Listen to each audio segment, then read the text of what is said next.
Salut les amis, comment allez-vous? Aujourd'hui, on va faire la deuxième partie de la leçon de grammaire, la phrase. D'accord? Allons-y.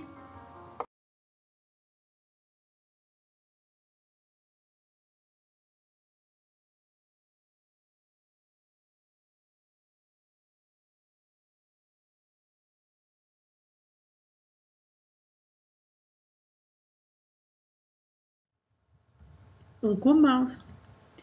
Vous vous souvenez, les amis, de ce qu'on a dit la fois passée? On a dit que pour avoir une phrase, il nous faut premièrement la majuscule au début de la phrase et le point à la fin. Deuxièmement, un sens. D'accord? C'est-à-dire la phrase doit avoir un sens. Et troisièmement, il nous faut aussi un verbe, sauf si la phrase exprime un sentiment très fort. Par exemple, quand je dis à une fille, quelle belle robe! Oh, par exemple, d'accord? On commence. Entoure les phrases. Quel bel arbre! Voilà. C'est une forêt bizarre. Les enfants se promènent dans la forêt. D'où vient ce bruit? Comme c'est bizarre. Voilà le numéro 2. Ajoute les majuscules et la ponctuation convenable.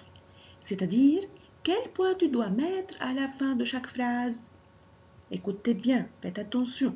Les amis, je vous rappelle que, comme on a vu avant, il y a les 3 points importants. Regardez en rouge, vous voyez? Premièrement, le point simple. Deuxièmement, le point d'interrogation, c'est-à-dire quand je pose une question. Et troisièmement, le point d'exclamation quand la phrase exprime un sentiment. Par exemple, la colère, par exemple, la joie, par exemple, l'admiration.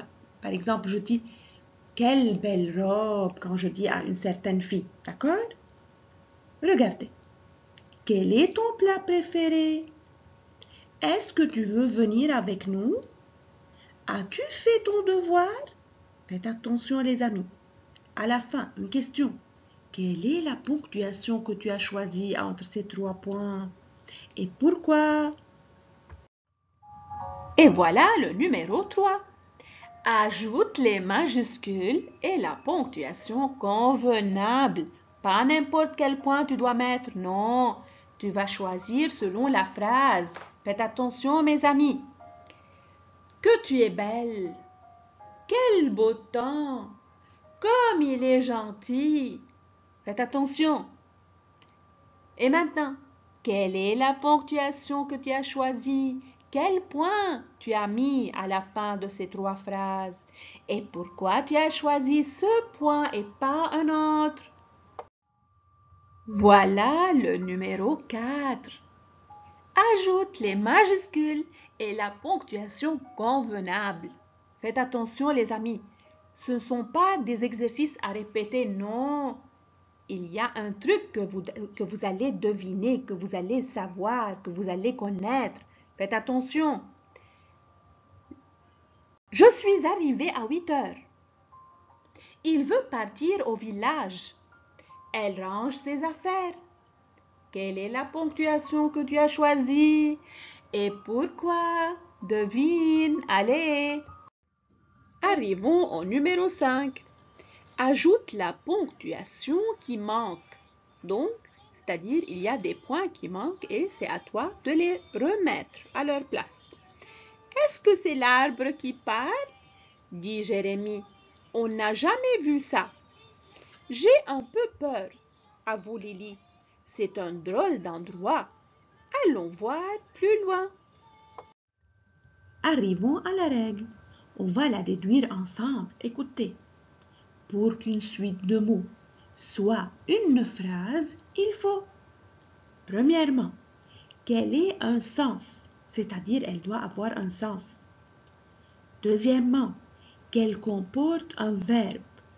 Oui, sauf, on a dit avant, pour la phrase exclamative qui exprime un sentiment, c'est pas nécessaire le verbe. Par exemple, je dis à une fille, quelle belle robe!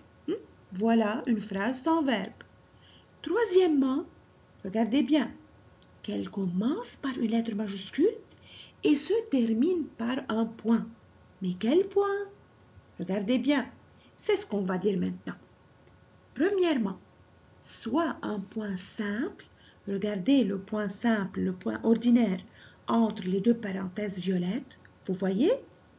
Deuxièmement, soit un point d'interrogation, regardez le point d'interrogation entre les deux parenthèses bleues. Quand je dois poser une question, j'utilise le point d'interrogation. Et à la fin, soit un point d'exclamation si la phrase exprime un sentiment. Vous voyez le point d'exclamation entre les deux parenthèses vertes, d'accord? Donc, voilà, j'exprime un sentiment. Par exemple, je dis « Oh, quelle belle robe! Waouh! Ce que tu as fait comme ça. » D'accord? Donc, selon le sens de la phrase, je dois la ponctuer. Compris les amis?